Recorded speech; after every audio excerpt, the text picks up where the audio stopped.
Take a break from your busy schedule and join Harold Sala for Guidelines, a 5-minute commentary on living. A couple who used counterfeit student bus passes has sent the bus company a check for $428, saying they no longer wanted to live with the guilt of what they had done. Richard and Susan Thompson, the couple involved, also added 10% interest. In his letter of apology, Richard told how that he had been a graphic art student and subsequently produced the fake bus passes which his girlfriend, now his wife, and he had used. At that time, he wrote, "I thought it was a challenge, but now I regret it." And what caused the Thompsons to be willing to go public, even to the extent of having the story printed in the newspaper? Was it simply that he was now older and more mature? No. Scores of people have skeletons in their closet which never seem to bother them. The answer, simply put, is that their values and sense of right and wrong changed.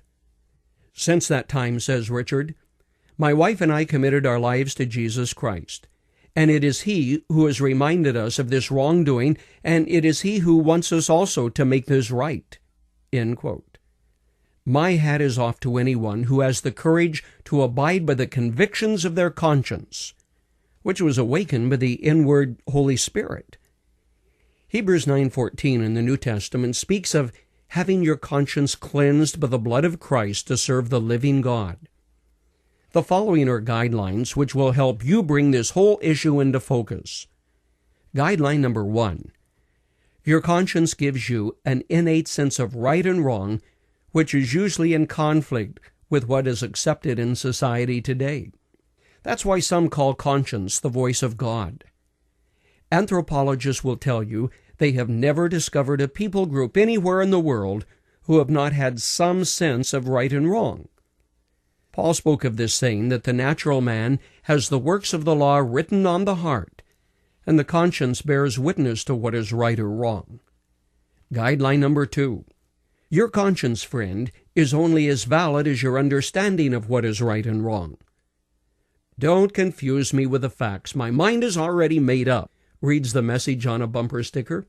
That's why you've got to decide who says what is right or wrong. When you acknowledge that God has revealed timeless truth in the Bible, then a knowledge of what He expects programs your conscience. Guideline number 3. Your conscience can be destroyed or silenced. Following World War II, thousands of men and women viewed the atrocities such as the concentration camps where 14 million people died and asked themselves, how could individuals be so cruel, so inhumane to their fellow man? It's the question we still ask when we read of the atrocities of Bosnia and Africa, but that's now.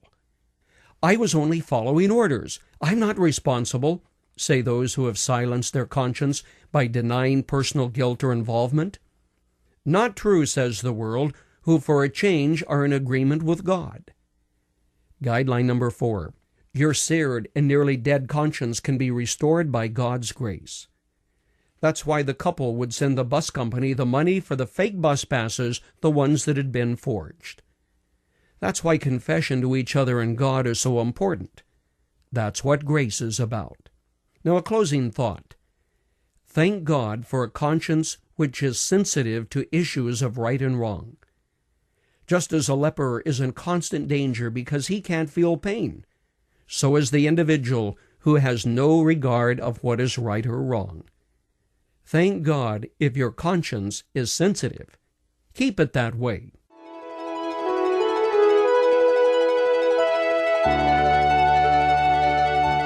You've just heard Dr. Harold Sala with Guidelines, a 5-minute commentary on living.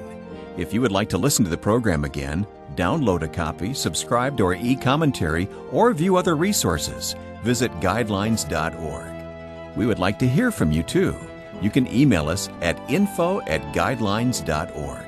That's info@guidelines.org. Thanks for listening, and we invite you to join us again for the next edition of Guidelines.